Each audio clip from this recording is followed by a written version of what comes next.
or not real? I ask myself this question a lot, and I want to tell you why. My story begins when I was around 7 years old, and I thought that I was losing one of my best friends. I watched as Allie transformed from being a regular kid to one who was controlled by doubt.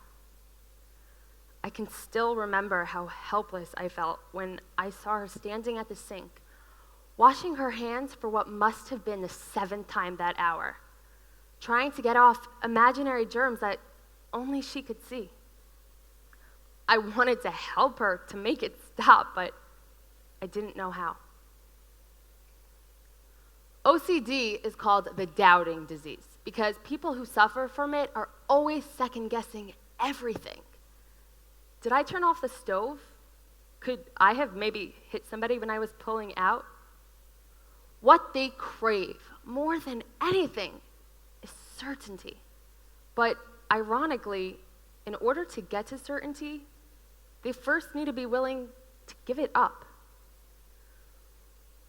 When we got older, Allie would explain to me how gruesomely hard treatment is. In therapy, she'll be asked to question the assumptions that make her do the ritual she does. So, for example, she would have to touch something that she felt sure would contaminate her. The thing she spent her entire day trying to avoid. Touch it.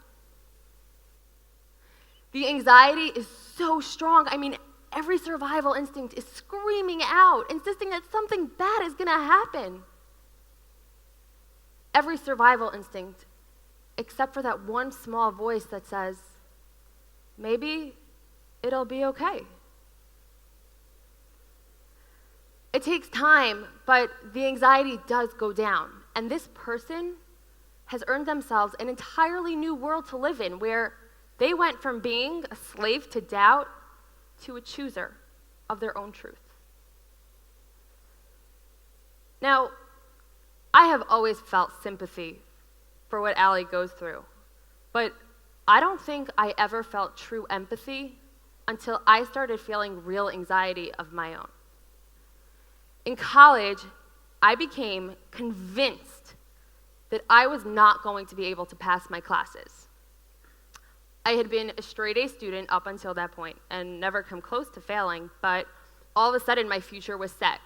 I wasn't getting a degree, I'd never get a job, I'd never be able to support myself, I'd be in my parents' house my whole life. My student advisor told me I had nothing to worry about, and the logic in me knew I had nothing to worry about too, but I still worried.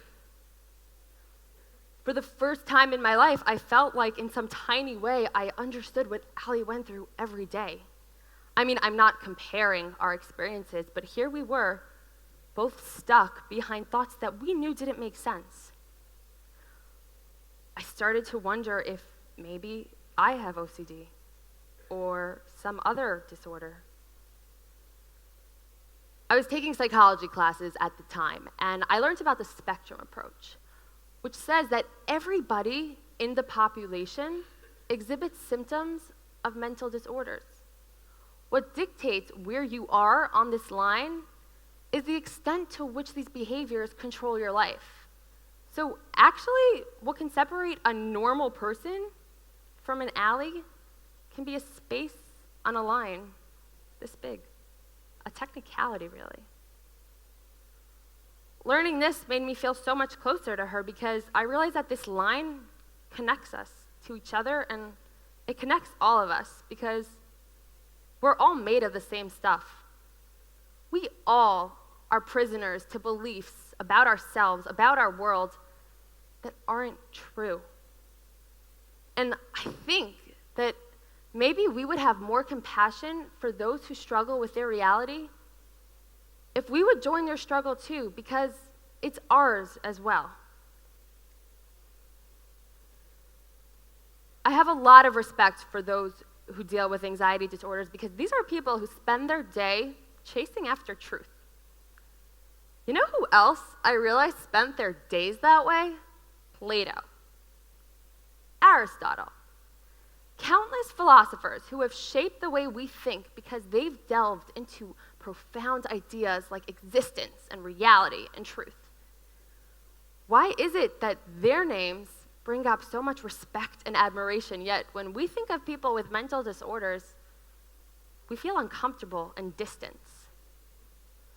Although their journeys took on very different forms, I think that both of these groups understand that when we question the assumptions about our lives that we've accepted as fact, our lives can change drastically, because sometimes the truths that we live our life by aren't true.